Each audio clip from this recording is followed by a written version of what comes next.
Hai, apa kabar semuanya? Semoga kabar Anda baik-baik saja. Terima kasih karena sudah memberikan support dan juga kesetiaan Anda untuk membangun channel Codot Film. Yuk kita lanjutkan alur ceritanya, sambil siapin kopi dan cemilan, setting suara volume full. Gasken, kamu masih tidak mengerti setelah melihat ini? Setelah mendengar kata-kata Cheng Jinu, dia menggelengkan kepalanya dengan kuat seperti mainan. Bab 140 Xiao Ya dalam krisis. Ini hanya selingan singkat. Setelah itu, Cheng Jinu berjalan menuju portal bersama dengan para pemburu dari Knights Guild. Tepat ketika dia hendak masuk, Zhao Zhengshu memanggil. Silakan tunggu beberapa saat. Dia dan Wakil Presiden Zheng Luntai memeriksa perlengkapan anggota tim untuk terakhir kalinya. Berdiri di depan portal, suasana santai dan bahagia tadi menghilang, digantikan oleh keheningan yang mencekam. 039, 039. Saya tidak tahu kapan, Cheng Jinu jatuh cinta dengan ketegangan sebelum memasuki portal. Bisa menenangkan. Itu adalah sesuatu dari diri saya yang lama, yang telah menghindari panggilan asosiasi di masa lalu, tidak pernah berpikir akan terjadi. Kakak, tidak apa-apa. Sangat bagus. Jo Jungsu mengangguk, dan berjalan menuju Cheng Jinwoo yang berdiri di samping. Merasakan pemandangan itu, Cheng Jinwoo juga mengangkat kepalanya. Dia menurunkan tangannya di depan dadanya dan menatap Zhao Zhengshu. Pemburu Cheng Jinwoo. Oke. Zhao Zhengshu menunduk. Tolong. Kuat. Sebuah kalimat yang sederhana namun kuat. Zhao Zhengshu dan Zheng Luntai memasuki portal terlebih dahulu, dan para pemburu lainnya juga masuk satu persatu. Setelah memastikan bahwa semua pemburu telah masuk, Cheng Jinwoo juga perlahan masuk ke portal. Kamu telah memasuki ruang bawah tanah. Seperti biasa, Cheng Jinwoo disambut terlebih dahulu oleh pesan sistem yang tidak dapat dilihat orang lain. Namun, ada beberapa perbedaan. 039, hah? Cheng Jinwoo memiringkan kepalanya sedikit ragu. Di depannya ada lorong besar yang cukup besar untuk raksasa berjalan bolak-balik.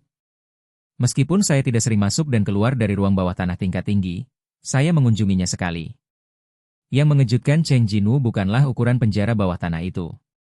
Itu adalah napas yang tidak biasa mengalir di udara. Ini, untuk beberapa alasan, bagian dalam penjara bawah tanah itu sangat damai. Saya telah merasakan krisis yang datang dari udara berkali-kali, tetapi ini adalah pertama kalinya. Saat dia masih berpikir, para pemburu di depan tiba-tiba berteriak. Itu raksasa.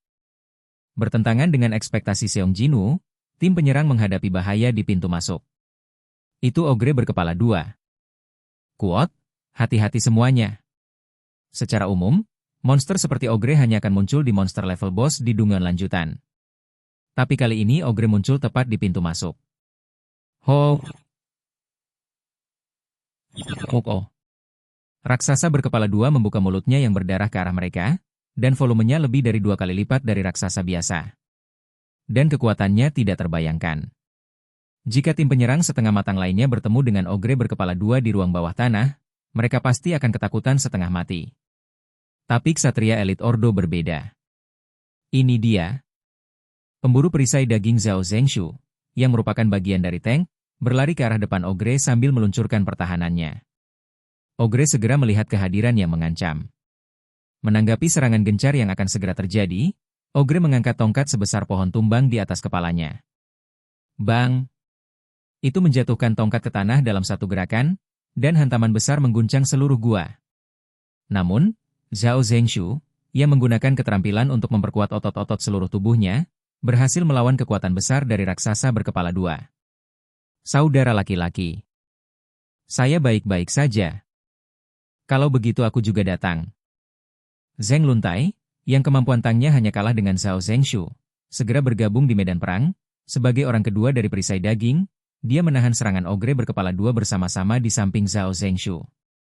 Segera, Zhao Zhengshu, yang telah memusatkan kekuatannya, meledak menjadi pembuluh darah biru, dan dia berhasil memfokuskan pandangan ogre itu pada dirinya sendiri. Menyerang. Para ksatria melawan balik. Panah, sihir, pisau, dan senjata terus-menerus menyerang ogre berkepala dua. Mengaum. Marah, ogre berkepala dua itu kabur. Tapi Zhao Zhengshu tidak memberikannya kesempatan untuk mengalihkan perhatian. Dan Zheng Luntai memblokir serangan sesekali ogre ke sekitarnya. Ledakan. Zheng Luntai, yang memblokir serangan satu persatu, didorong mundur dengan kekuatan yang sangat besar. Dua jejak panjang di tanah sekali lagi membuktikan keganasan ogre. Juga karena Zhao Zhengshu dan Zheng Luntai mengabdikan diri mereka untuk bertahan melawan para ogre, para pemburu lainnya hampir tidak dirugikan. Ho! Oh. Di bawah serangan pemburu tipe keluaran, tubuh ogre berkepala dua secara bertahap tercabik-cabik. Sangat cocok. Cheng Jinwu tampaknya memahami alasan mengapa para ksatria bisa mendapatkan tempat pertama di Lingnan. Mengaum. Akhirnya, ogre berkepala dua jatuh ke tanah dengan mulut berbusa. Keranjang. Tanpa menyebabkan kerusakan pada tim penyerang, mereka dengan sempurna menyelesaikan Warcraft level boss. Kemenangan bersih. Sangat bagus. Zhao Zhengshu, pemimpin tim, mengacungkan tinjunya. Mungkin karena ada tamu. Baik para pemain maupun saya sendiri lebih termotivasi dari biasanya. Di mata Hunter Seong Jinwoo, seperti apa rupa mereka? 039, alangkah baiknya jika Anda ingin bergabung dengan guild kami setelah melihat kerja sama kami. 039. Jo Jung Seo diam-diam melihat ke arah Seong Jinwoo. Sejak saat itu, Jo Jung Soo, yang berpikir bahwa mengintip tidak akan ditemukan, bertemu dengan tatapan Cheng Xiaowu yang juga menatapnya. Seolah pikiran kecilnya terungkap, Jo Jung Seo, yang sedikit malu, berjalan menuju Cheng Jinwoo sambil tersenyum. Mari kita bergerak maju setelah sedikit konsolidasi di sini. Ah, oke. Cheng Jinwoo mengangguk. Tidak seperti diriku, yang bisa menggunakan ramuan untuk menambah kekuatan fisik atau mana, pemburu lain memiliki mana dan kekuatan fisik yang terbatas. Oleh karena itu, perlu istirahat sejenak setelah menyelesaikan beberapa monster yang kuat. Melihat mayat raksasa itu, Zhao Zhengshu bergumam sedikit malu. Ini merepotkan. Kuat? Squat. Cheng Jinwoo memandang Jo Jung Soo. Zhao Zhengshu melanjutkan, tampaknya pertarungan tim ini tidak akan berakhir dengan mudah, dan raksasa berkepala dua muncul di pintu masuk. Jo Jung Seo mengusap dagunya dan menatap Cheng Jinwoo. Apakah kamu tahu nama lain untuk ogre berkepala dua? Dia bertanya pada Cheng Jinwoo sambil tersenyum. Cheng Jinwoo menggelengkan kepalanya, seolah-olah dia sedang menunggu reaksi seperti itu dari Cheng Jinwoo. Lanjut Jo Jung Soo. Penggali kuburan. Mungkin itu nama lain karena tidak mungkin bertahan hidup sekali menghadapi ogre. 039. Cheng Jinwoo berpikir begitu, tetapi apa yang terus dikatakan Cho Jung Soo sangat berbeda dari apa yang dia pikirkan.